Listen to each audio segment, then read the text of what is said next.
Thank you so much for being with us tonight. You're watching All Angles. I'm Dion Jax Miller. Now, in this program, we're going to be talking to Attorney at Law Anthony Williams about some of the legal issues relating to the Prime Minister's application to the court in relation to the Integrity Commission. What is that really? What does it mean? And later on in the program, does Jamaica need a new law dealing with something called unexplained wealth orders to help fight financial crime? We're going to be hearing from University Professor Shazida Ali, also from the National Security Minister, Dr. Horace Chang, and the opposition spokesperson, Senator Peter Bunting, spokesperson on security. First, though, I need to start with an apology.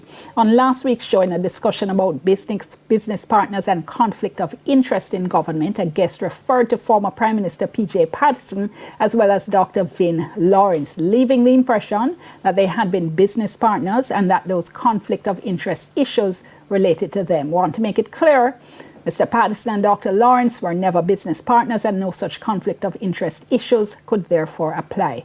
We want to apologize to you if you were left with that impression and to apologize unreservedly to both Mr. Patterson and Dr. Lawrence for the embarrassment this has caused them.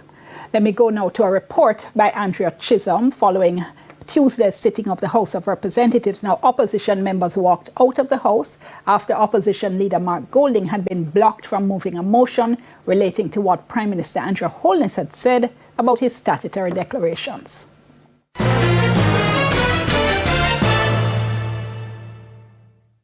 When opposition leader Mark Golding rose to move the motion, House Speaker Juliet Holness excused herself from the sitting, leaving her deputy Heroy Clark to preside over the matter. Whereas there is a ministerial code of conduct in place from 2002 that governs the conduct of members of the cabinet, and whereas the Prime Minister did not inform the people of Jamaica that he was being investigated by the Integrity. Member, please. I don't even need to hear another word. If the member in any way intends to go down a road that is, you can't understand if you don't listen. Permit yourself to use your ears and not your mouth.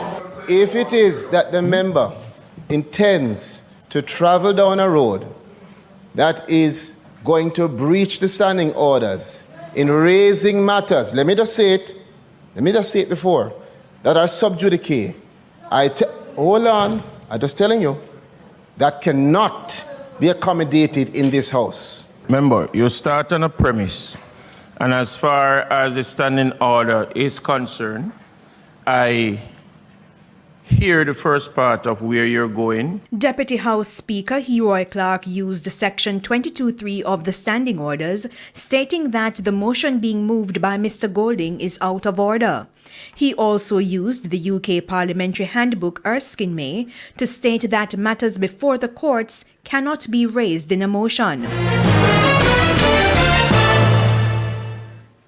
So it emerged yesterday that what the House Speaker, the Deputy House Speaker, was speaking about was an application that Prime Minister Andrew Holness had filed in the Supreme Court seeking leave to apply for judicial review of some of the decisions that had been made and actions taken by the Integrity Commission in relation to his statutory declarations and an investigation report that was sent to Parliament in relation to those declarations. What does all this mean? And the whole sub judice issue, which is something I have a big problem with, but Anthony Williams here in studio with me to help us with some of this. Thank you so much. Appreciate your coming in. Thank you, Leon. So let's start with judicial review and what it is. And the Prime Minister has filed an application for leave to apply for judicial review. So explain to us what's that all about. All right. So judicial review basically is a legal process in which a litigant, such as the Prime Minister of Jamaica or any other litigant,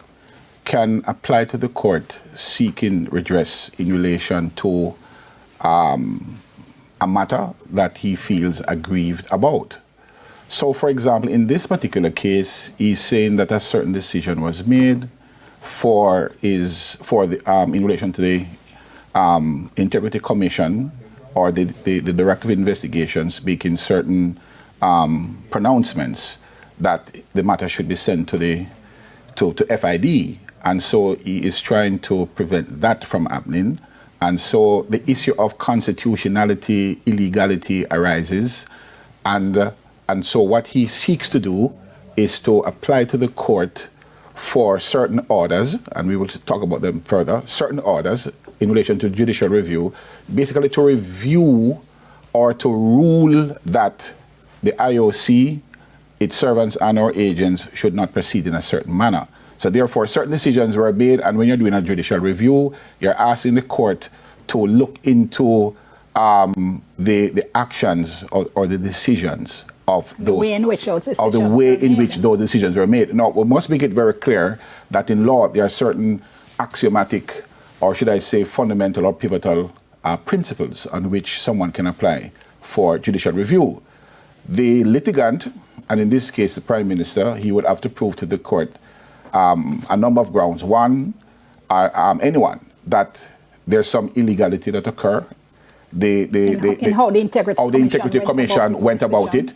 It could be that they acted ultra vires. I'm just stating the general grounds, that they acted ultra vires. Outside their powers. Outside of their powers, or they acted within their powers but abused the process, or they took into account irrelevant considerations, or relevant considerations that should have been taken into account were not taken into account.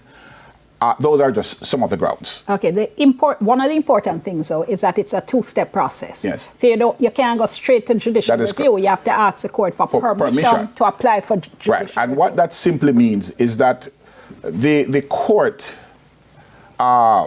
before it grants leave, the court must be satisfied. The litigant must convince the court that there is a prima facie case, a case that on the merit worth judicial review. And if the court is of the opinion, based on the evidence that is presented before it, is not sufficient, it does not meet the threshold of these grounds, the abuse of process, the ultra vires, the constitutionality, the illegality, then the court is going to say, sorry, you have not passed the first hurdle. You have to pass the first hurdle in order for us to grant you leave. Right. And the court, reading out the full case. Oh yeah. So in other words, it's like putting some clothes in the dryer, and you're blowing out the what do I call it? The puffs. Yes. You have to make sure. Right. So the court wants to make sure that there is a prima facie case, sufficient evidence to move it, to grant you leave, to go to the full court to argue. Yeah, and the court, in fact, isn't shy about refusing leave in some cases. In many cases. So I was looking, for instance, back at the case in which Ian Hales had sought judicial review of a decision of the Integrity Commission. Yes, and was refused. That is correct. So we want the public to know, including any politician, and the Prime Minister is not excluded, or the leader of the opposition, whoever they may be. Once you apply to the court for judicial review, then it means that you must have fundamental grounds to ground that application. Otherwise, it's a no-no. Then we come to the issue of sub judice, which is what Minister Pernell Charles Jr. mentioned. And what is sub judice? Sub judice was formulated from as way back as 1742 in a case called the St. James Evening Post, in which Lord Howick, in that particular case, remember, 1742, that's way back. And he said sub judice simply means that the court will cite someone for contempt if someone seeks to comment on a case unmeritoriously or expresses their opinion in such a manner that seeks to influence the court, or to bring the court into disrepute, or to interfere with the legal principles. In other words, the integrity of the justice system must be kept intact. But there are some fundamental rules in terms of sub judice. People are of the opinion, or some person of the opinion, that you can't comment on a case. And that's not true. You can. However, the fundamental principle is that there must be fair comment. You must exercise no malice, and you must not import any facts, and you must ensure that the integrity of the justice system maintains. In fact, the essence of the sub judice rule, is to provide a safeguard to ensure that the justice system remains intact. Yeah, And it's being used to stifle public debate, in my view, in many cases. in many cases, this sub judice principle really is described by many lawyers and other counsel in other jurisdictions as both elusive and evasive. Elusive in the sense that people seek to try to avoid it, and evasive in the sense that they try to use it to their advantage. Yeah. Okay. So in this case, we heard the deputy speaker shutting down the motion Yes. of the opposition leader, saying, no, it's now before the court, it's Yes. sub judice. Yes. We can't talk about it. I do not agree with that statement. I do not agree because for a number of reasons. One, it was said in Parliament, and so the parliamentarians have parliamentary privilege. Two, sub judice, as I said, means that you cannot unfairly, unmeritoriously comment on a case and give your own evaluation, analyze it critically or non-critically with a view to prejudice the integrity of the case. In fact, in several cases, even in the Oscar Pistorius case in South Africa, Yes. right? The trial judge made it very clear when she heard that there were several media houses who were going to analyze the case and give an interpretation. The learned judge said, no. Only one tribunal, only one judge will be the analyst in this case, and the analyst will be the court. So basically, the statement is not correct in the sense that as long as there is fair comment, you are not exceeding the boundaries, you're not importing facts, then it is okay. And furthermore, parliamentary privilege. All right, we're going to have to leave it there, but thank you so much. Attorney Anthony Williams there, walking us through some of the issues. I know there will be lots of issues to go through, but we're going to take a break right now. And then when we come back, we move on to the issue of unexplained wealth orders. Don't leave me, I promise you. It's worth the discussion. Stay tuned. Thank you so much.